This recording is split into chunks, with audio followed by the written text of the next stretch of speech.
in government into our living rooms via cable. Did not happen before.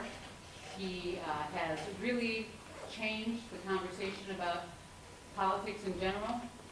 You get to see people doing things on the floor of the Senate and of the House that we probably never thought we would see. Some of it quite serious, some of it quite staged, all of it sometimes quite surprising. He would love to take cameras into the Supreme Court, which I think is a great idea, and maybe that will come up today, Brian. Brian Lamb is a graduate of Purdue University from what was then called IU. IU. It is now called Communication, and fittingly, we are now called the Brian Lamb School of Communication. Let's please give Brian Lamb, native of Lafayette, a big round of applause.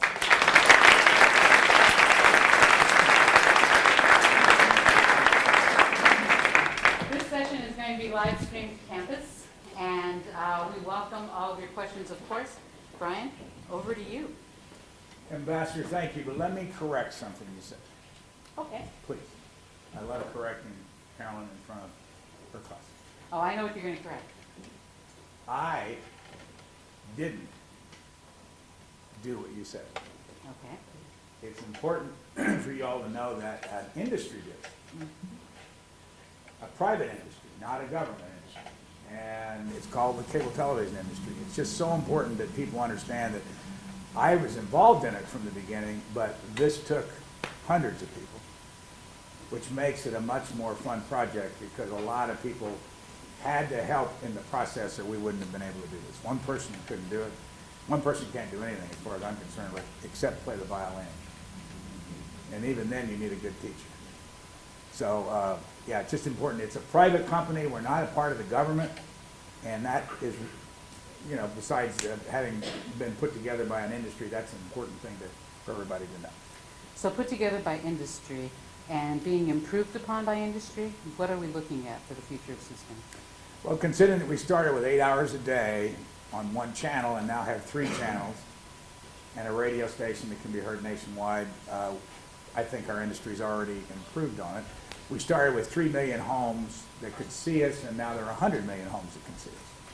So it's been an evolutionary thing, but as you all know, and we talked about this in class, this whole thing has changed dramatically, and we actually have moved on from what we've been involved in to this whole new world that you live in, which I think would be fun to talk about today. We were talking yesterday about what kind of issues you would like to discuss today, and I'm gonna, if it's all right with you, throw it open to get, excuse me, somebody's suggestion on what we can talk about first. You had good ideas yesterday. Don't be shy, or we'll kill you. Now, scattered through this audience are our 2 classes, the morning class that Brian and I teach Tuesdays and Thursdays, and my Thursday night class. And I know they came armed with great questions. Rob, what did you want us to talk about? I would love to talk about campaign, because it's different junkies, so anything, open up. We'll start with you then and tell us what you perceive that's going on in this campaign. I perceive Republicans trying to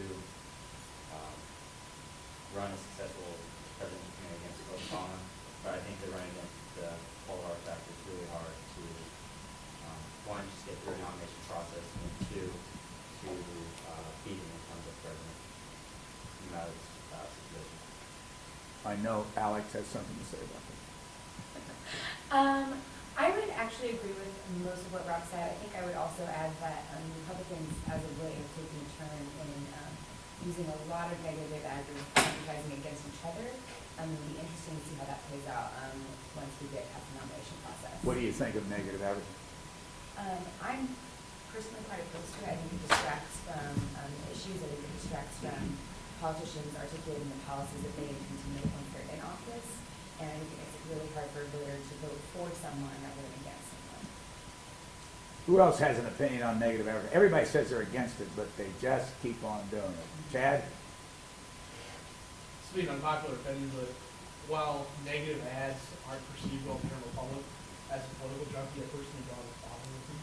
So I think there's dirty laundry that has to be aired about different candidates. And while sometimes it's not just, sometimes it distracts from the policy discussion, I think it is important to understand the background that these candidates have, because they will be, in essence, the leader of the free world.